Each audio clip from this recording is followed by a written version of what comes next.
오늘은 추수감사절입니다. 그동안 요한계시록 쭉 말씀 나누면서 한 요한계시록 10장 정도 넘어가니까 저도 머리에 쥐가 난 것 같아요. 오늘 이제 감사절로 조금 쉬었다 가는 그런 타임인 것 같습니다. 우리가 이제 그 감사절기를 지키는 그 목적이 있어요. 그 목적이 있는데, 말씀 나누기 전에, 우리 개신교는 1년에 4개의 그 절기가 있습니다. 신년 감사주일, 부활절, 예수님의 부활을 기념하는 부활절. 부활절이 상당히 크게 지키는 절기이거든요. 보통 보면은, 다른 나라에서는 이제 부활절을 크게 지키기 위해서 그 앞에 사순절이라고 하는 렌트 기간이라고 하는데요.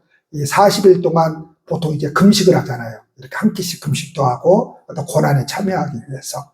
그래서 그 전에 축제를 합니다. 왜요? 못 먹으니까 그 전에 그냥 즐기자 해가지고 축제를 해요. 그게 카니발입니다. 그러니까 이게 이제 그게 변질돼서 귀신의 축제가 된 거죠. 그래서 우리가 이태원 참사를 겪었는데 그게 이제 카니발 축제거든요. 그래서 그런 거 굉장히 문화적으로 좋지 않습니다. 그 사고로 올해부터 그 행사가 없어져 버렸죠. 네, 없어져 버렸어요. 네.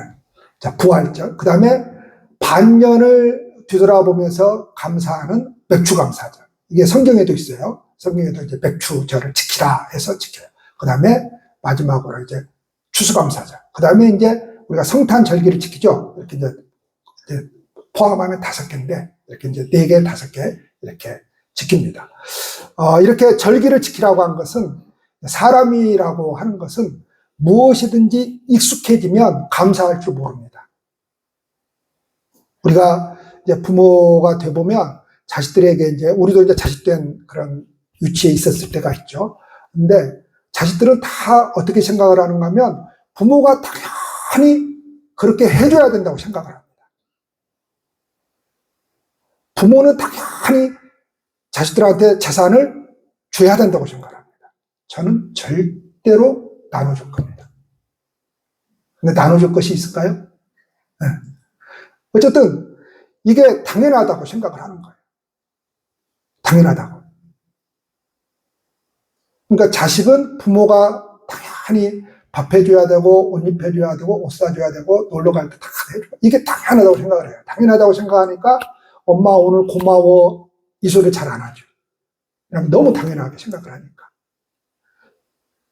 우리가 이제 부부간에 또는 자식들도 그러고 1년에 한 번씩 꼭 생일을 이렇게 지내잖아요. 네, 이건 뭐죠? 네, 잊지 말자고 하는 거거든요. 잊지 말자라고 하는 거거든요. 1년에 한 번씩 꼭 이걸 지키면서 의례적으로 하는 것이 있죠. 케이크 사다가 노래 부르고 불고. 그러니까 잊지 말자는 거죠. 잊지 말자는 거. 그러니까 절기도 그런 겁니다. 절기도 하나님의 은혜를 잊지 말자는 거죠.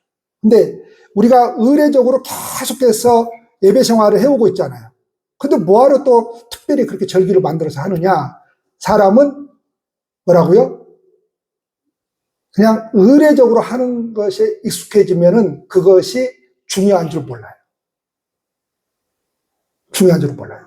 안식일을 지키라고 했죠. 그럼 왜 안식을 계속해서 지키면 되지? 뭐 그렇게 또 절기를 만들어서 지키라고 해요? 이날을 아주 특별히 지키라고 해요. 성경에 보면.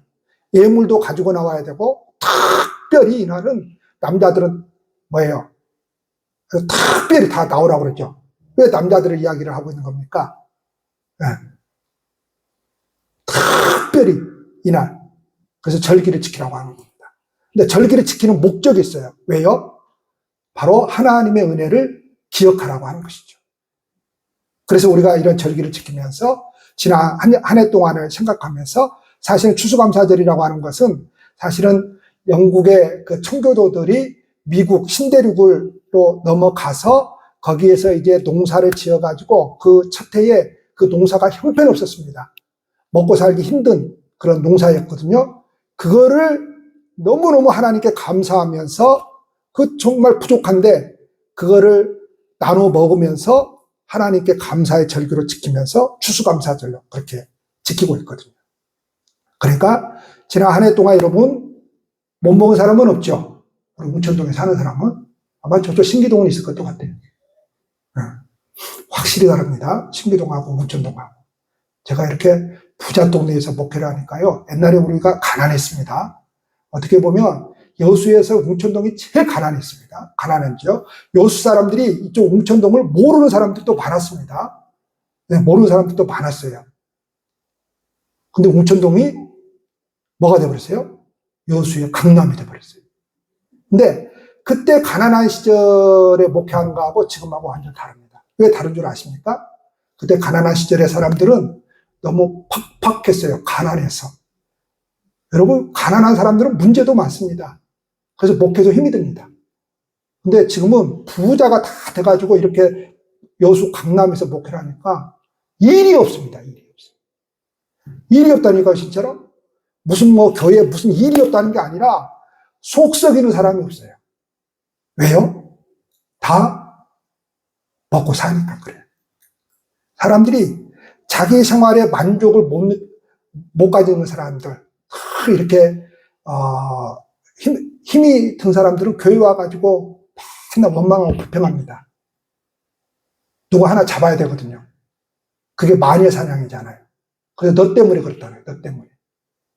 그러니까 가난한 데서, 그래서 시골에서 목회하시는 목사님들이 힘이 듭니다.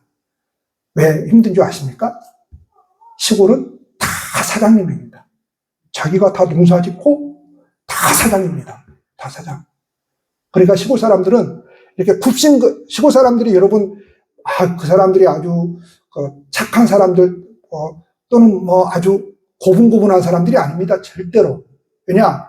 그 사람들은 자기 일을 하는 사람들, 사업을 하는, 다 자기 일이잖아요. 자기가 결정하고 자기가 하고 싶으면 하고 안 하고 싶으면 하고 자기가 뭐예요?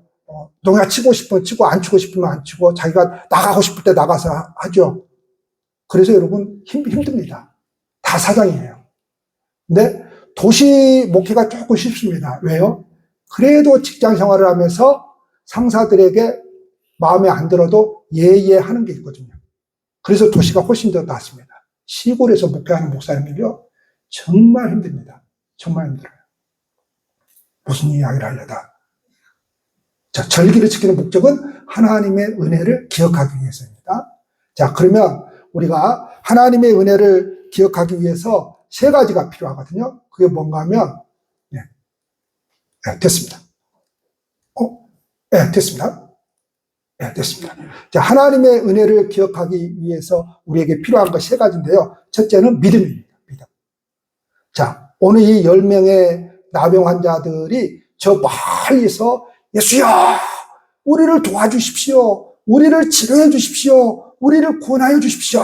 그러죠. 멀리서. 왜 멀리서요? 나병 환자들은 사람들 속으로 들어올 수 없는 사람들이거든요. 그러니까 멀리서 그렇게 예수를 불렀던 것입니다. 자, 이 사람들 다 믿음이 어느 정도 있었어요. 정도의 차이는 있을지 몰라도 다 믿음이 있었어요. 그래서 저 예수에게 가면은 저분이 정말로, 이 사람들 다 유대인들이잖아요. 저분이 정말로 구약에 예언해줬던 메시아가 아닌가. 그래서 그렇게 불러댔거든요.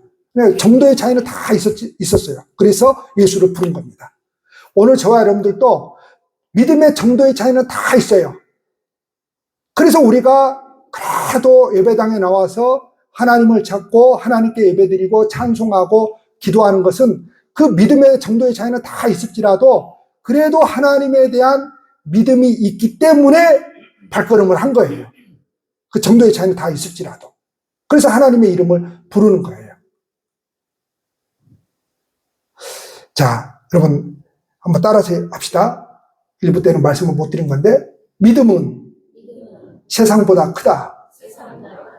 여러분, 우리가 세상을 생각할 때에 얼마나 세상이 큽니까? 그냥 지리적으로만 생각을 해도 세상이 얼마나 큽니까, 여러분?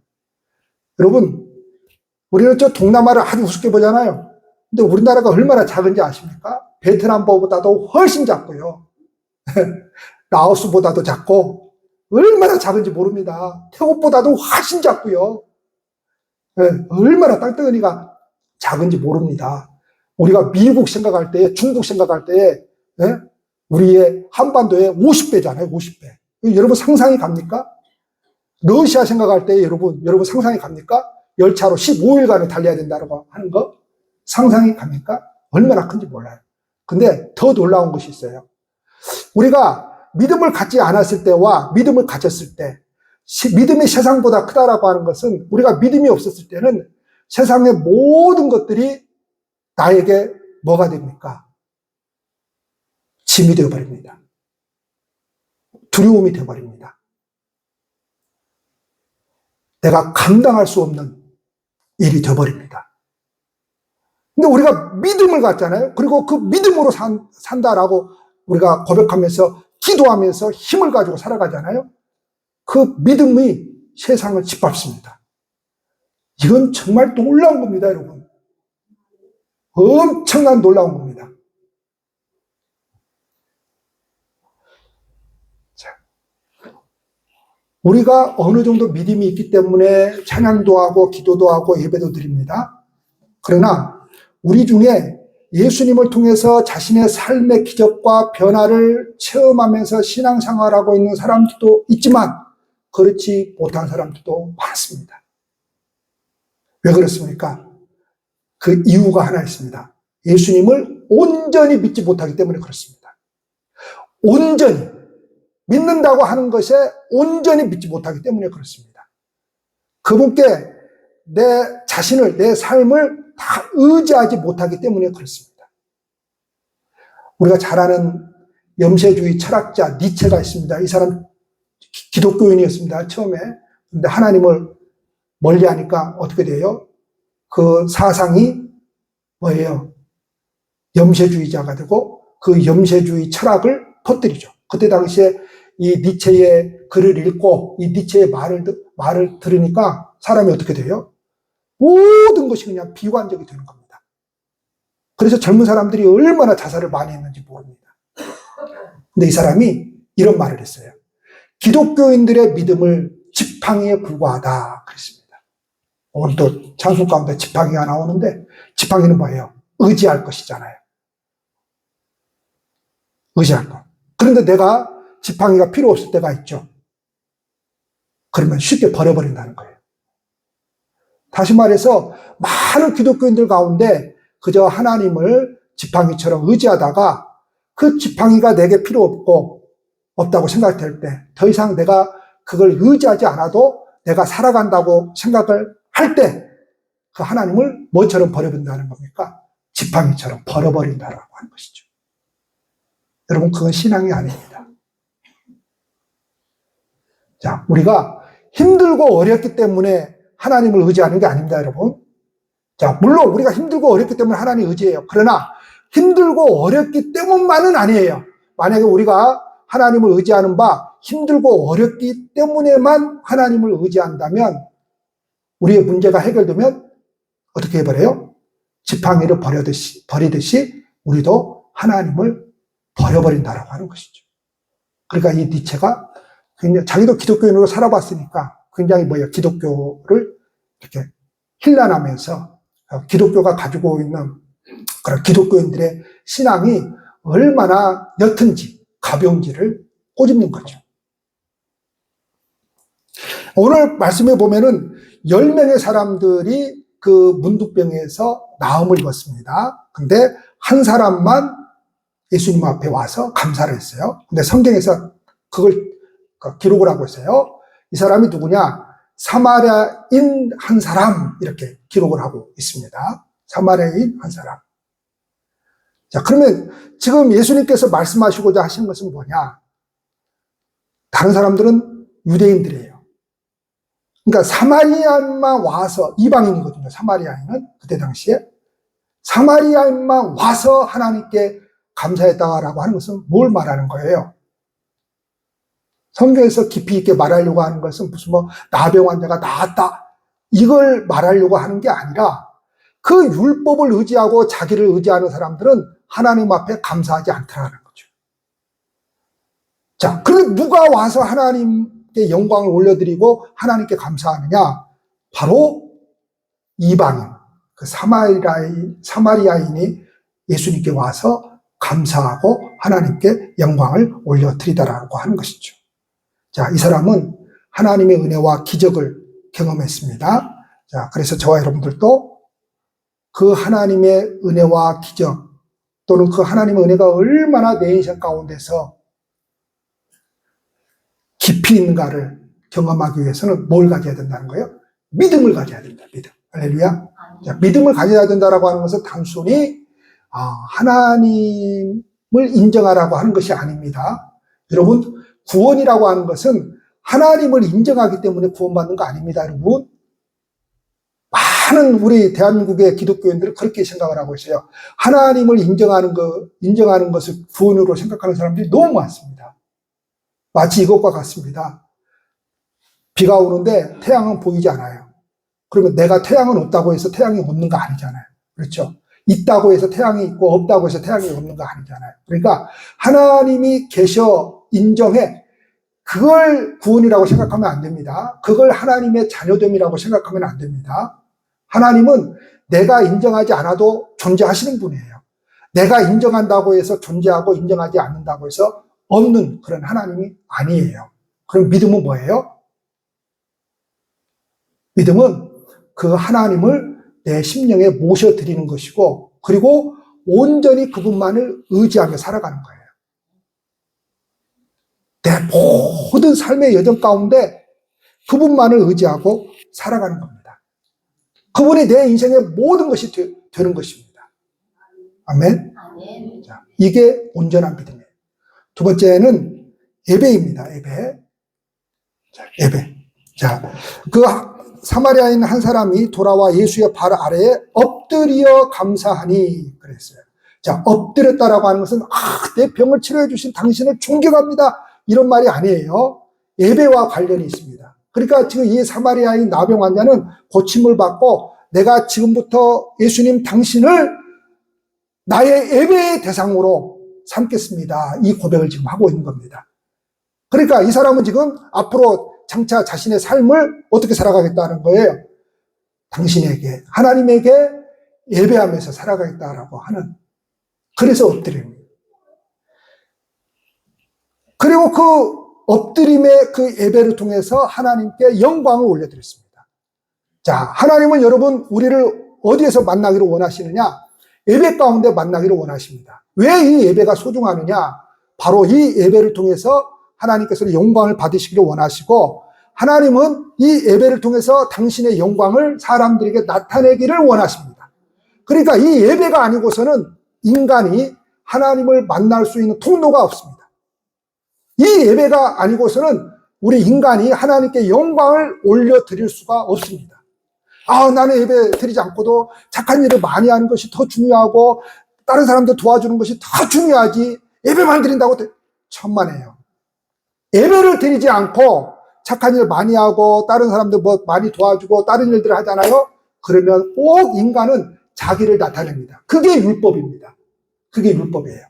그러니까 율법주의자의 문제가 뭐냐? 그걸 지키지 말라는 거 아니에요. 율법주의자의 문제가 뭐냐? 바로 율법으로서 자기가 하나님 앞에 설 수 있다고 생각하는 거죠. 그게 잘못된 거죠. 자, 예배 가운데 하나님께서는 당신의 영광을 우리에게 나타내 주시고 예배를 통해서 우리는 하나님께 영광을 올려드리는 겁니다. 자, 우리가 전도를 했습니다. 우리가 전도를 하면 그 사람을 어디 가운데로 이끄는 겁니까? 예배 가운데로 이끄는 겁니다. 예배 가운데로. 왜요? 하나님께서 예배 가운데 당신의 영광을 그 사람에게 나타내기 때문에 예배 가운데 이끌어야 됩니다. 예배 가운데. 예배 가운데 이끌지 않고 그 사람하고 맨날 밥 먹고 맨날 차 마신다고 해서 하나님의 영광이 임하는 게 아닙니다. 하나님은 예배 가운데 그 사람을 만나주십니다. 그래서 전도라고 하는 것은 뭐예요? 그저 한 번이라도 사람을 예배 가운데로 그냥 오라는 겁니다. 막 그 사람 10번, 100번, 1000번 오게 하려고 애쓰지 마세요. 한 번만 와라 이거예요. 한 번만. 이 제자들이 그렇게 전도했잖아요. 한 번 와봐. 그랬잖아요. 한 번 와봐. 한 번만 와보라는 거예요. 한 번만. 그 예배를 통해서 하나님은 만나 주실 자를 만나 주신 것입니다. 자, 예배를 한번 가면 하나님의 절대 가치를 인정하는 겁니다. 자, 우리가 하나님을 믿는데도 하나님의 절대 가치를 인정하지 않게 되면 어떻게 한다고요? 지팡이처럼 버려버린다고요. 우리가 요한계시록 4장 나누었던 말씀인데요. 우리 주 하나님이여 영광과 존귀와 능력을 받으시는 것이 합당하오니, 그렇게 24장로들이 하늘나라에서 그렇게 찬송하며 그렇게 고백하는 그 모습을 보게 되죠. 합당하다라고 하는 말은 하나님은 우리에게 영광과 존귀와 능력을 받으실 만한 절대 가치가 있는 분이라고 하는 거예요. 여러분, 저와 여러분들에게 하나님이 절대 가치가 되기를 축복합니다. 자, 절대 가치가 뭐예요? 이겁니다, 여러분. 뒤로 물러설 곳이 없어야 돼요.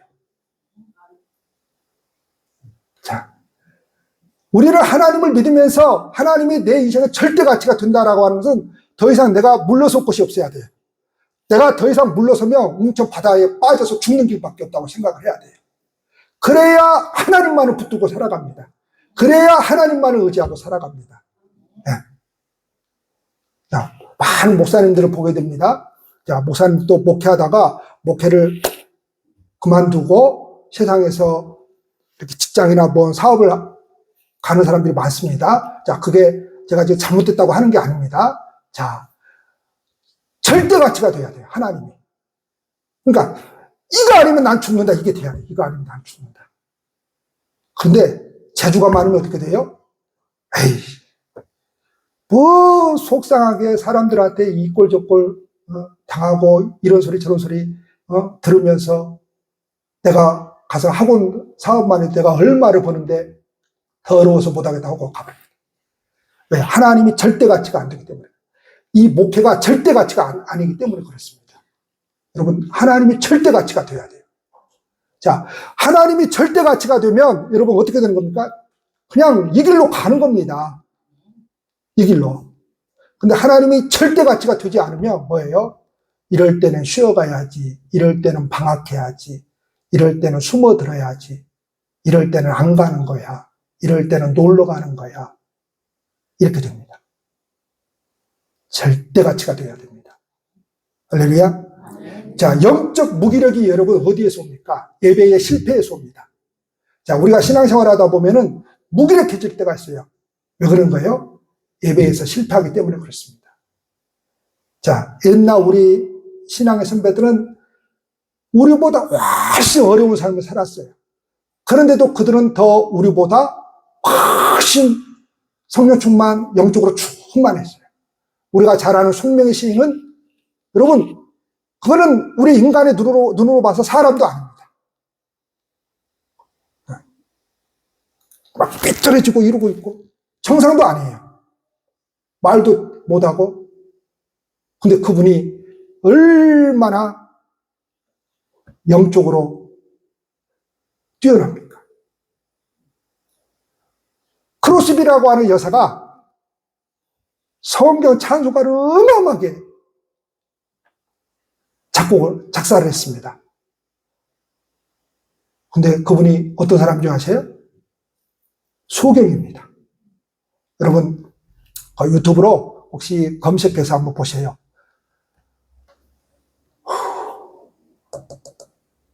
암흑일 때 암흑. 그러니까 안 보이니까 암흑 보세요. 암흑. 그 크로스비를 그렇게 만든 스승이 있어요. 그리고 그 크로스비가 또 다른 제자를 만들어요. 소경인데. 근데 그런 사람이 있어요. 그 크로스비를 그렇게 만든 스승이 있어요. 여자예요. 근데 그 스승도 소경이에요. 근데 그 스승을 그렇게 만든 남자, 소위 말해서 상담가가 있어요. 전 일생을 바쳐서 그렇게 투자를 하거든요. 소위 말해서 아주 그냥 헌신을 하거든요. 자, 우리가요, 예배에서 실패하면 영적으로 무감격해집니다. 그래서요, 예배에 대한 갈망과 헌신이 있어야 돼요. 예배에 대한 갈망과 헌신은요, 잘 먹고 잘 사는 데서 오지 않습니다. 우리 일이 잘 풀리는 데서 오지 않습니다. 우리 영혼의 궁핍함을 우리가 바라볼 줄 알아야 됩니다. 내가 얼마나 영혼이 궁핍해 있는지, 얼마나 영혼이 궁핍해 있는지. 그럴 때 우리가 하나님을 찾게 됩니다. 여러분, 예배는 뭐예요? 서비스거든요. 서비스예요. 그러니까 서비스라고 하는 말은 예배는 헌신이에요, 헌신. 헌신이 안 돼 있으면요, 예배도 안 됩니다. 무슨 일하는 게 헌신이라고 생각하면 안 돼요. 가장 우리가 1순위로 헌신해야 되는 부분이 어디예요? 예배입니다, 예배. 예배. 그래서 예배가 돼야 돼요, 예배가. 그 믿음의 선배들이 그런 엄청난 환난과 핍박과 고통을 이겨냈던 비밀은 바로 그 예배입니다. 예배. 예배가 절대 가치였어요. 예배가. 그래서 저와 여러분들은 예배를 사모하고 준비하고 기다릴 줄 알아야 됩니다. 그것이 어디서 와요? 그냥 막 되는 거예요? 여기서 올라오는 뭔가가 있어야 되잖아요. 그렇죠?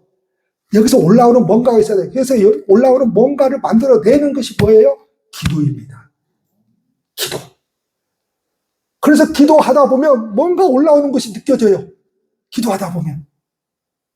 기도 안 하면요, 내가 얼마나 영으로 병들었는지 모릅니다. 근데 기도하면 이게 올라오는 게 느껴져요, 여기서. 막 갈급함이 생깁니다. 저는 여러분들이 새벽 기도 힘드니까 못 나오셔도 수요 중보 기도에는 꼭 나오시기를 바랍니다. 수요 중보 기도. 수요 중보 기도 꼭 나오시기 바랍니다. 그래서 생명을 걸고 기도하시기를 바랍니다. 그러면요, 여기서 올라오는 게 있어요. 올라오는 게 있어요. 마지막 세 번째는요, 감사입니다. 자, 예수님께서 10명의 제자들을 그 나병 환자를 고치셨는데 한 명만 왔어요. 자, 제사장들이 가서 몸을 보이라 그랬죠.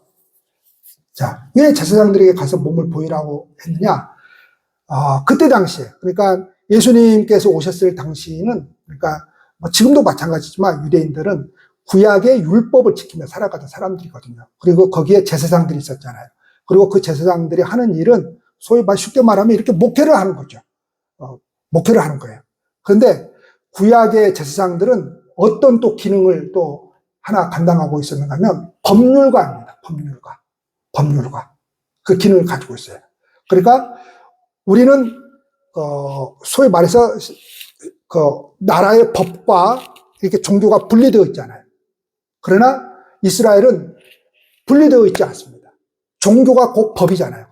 법이 곧 성경이잖아요. 그렇죠? 그러니까 그때 그 시대에는 누가 그 일을 다 감당하느냐? 법의 문제까지 제사장들이 감당합니다. 그러니까 예수님께서 가서 제사장들에게 몸을 보이라라고 하는 것은 환자가 누구에게 가서 확인증을 받아야 되는가 하면 제사장에게 가서 몸이 깨끗해졌다라고 하는 확인증을 받아야만이 이 사람들이 그렇게 보고 싶어 했던 고향으로 돌아갈 수 있고 가족을 만날 수 있는 겁니다. 여러분, 나병에서 이렇게 지금의 시대가 좋아져서 이게 많이 좋아지지만은 나병에서 고침받는다고 하는 것이 쉬운 일이 아니잖아요. 굉장히 무섭잖아요, 나병 환자들 보면. 그러니까 이 사람들은 그냥 몇 달 헤어진 게 아니에요. 그냥 한 3, 4년 헤어진 게 아니에요. 이 사람들은 자칫 잘못하면 죽을 때까지 그냥 동굴 속에서 격리되어서 그렇게 살아야만 합니다. 10년, 20년, 30년 죽을 때까지 그렇게 격리되어 살아야 됩니다. 근데 이 나병 환자들이 제사장으로부터 깨끗이 치료함을 받았다라고 하는 그 선언을 들을 때, 그리고 그 증을 받을 때, 그 선언을 듣고 증을 받을 때, 이 사람들의 기쁨은 뭘까요? 내가 다시 내 고향으로 돌아갈 수 있고, 가족을 만날 수 있다.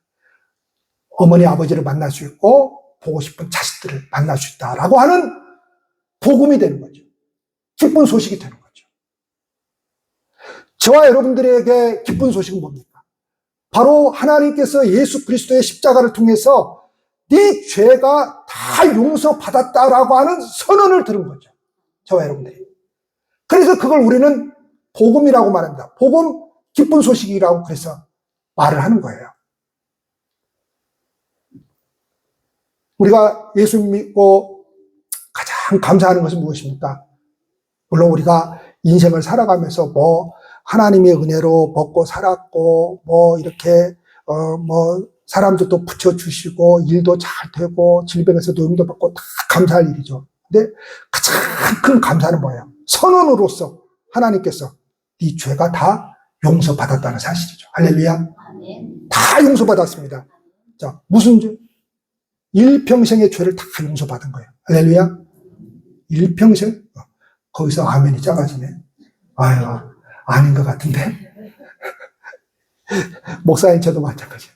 일평생의 죄를 다 용서받았다고 하면 제가 이론적으로 알고는 있는데 이게 여기서 이게 잘 안 받아들여지네요. 여기서 이 가슴에서. 그러니까 이론적으로 다 이게 일평생 다 죄를 용서받은 겁니다. 예수 믿기 전에 용서받았고 예수 믿고 나서는 아니야. 이게 아니에요, 여러분. 이게 아닙니다. 그걸 이제 어렵게 설명을 하면 또 시간이 가니까 어렵게 설명을 하면 이거예요. 자, 우리는 과거, 현재, 미래의 삶을 살아가고 있잖아요. 그런데 하나님은 항상 현재예요, 여러분. 우리가 생각할 때 가만히 생각을 하면 여러분 이해가 갑니다.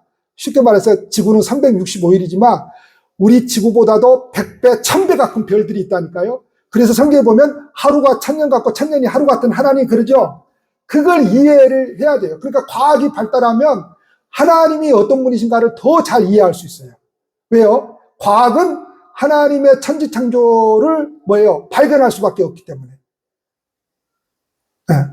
이걸요, 곰곰이 생각을 하면은 보이저를 통해서 지금 우리가 이제 발견된 것들, 지구보다 몇백 배가 크고 몇천 배가 큰 것이 있어요.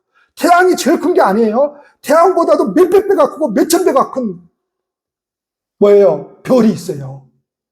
그래서 1000년이 하루 같고 하루가 1000년 같은 거예요. 하나님은 항상 현재예요. 그러니까 나라고 하는 존재는 뭐예요? 과거의 죄만 용서받은 게 아니고 하나님은 항상 현재예요. 그러니까 항상 현재라고 하는 것은 나의 모든 것을 다 알고 계시는 하나님이에요. 나의 모든 것을 다 알고 계시는 하나님. 그걸 선언해 준 거예요. 뭘 통해서 선언한 거예요? 예수 그리스도의 십자가를 통해서 선언한 거예요. 이게 우리에게 복음이에요. 이게 우리에게 기쁜 소식이 되는 겁니다. 자, 그래서 이 사마리아인이 감사했던 것은 그래서 의례적인 감사가 아니었어요. 아주 천인격적인 감사였고 우선순위의 결단이었어요. 그래서 이제부터는 내가 내 인생의 가장 우선순위로 누구를 두겠다는 겁니까? 예수님을 두겠다는 거죠. 하나님을 두겠다는 거죠. 예수님께서 그 사마리아인의 마음을 귀하게 보신 것입니다. 그리고 이 천인격적인 감사의 영성이 그로 하여금 육신적인 치유만이 아니라 영적인 치유를 통해서 구원이 무엇인가를 경험하게 만든 것이죠.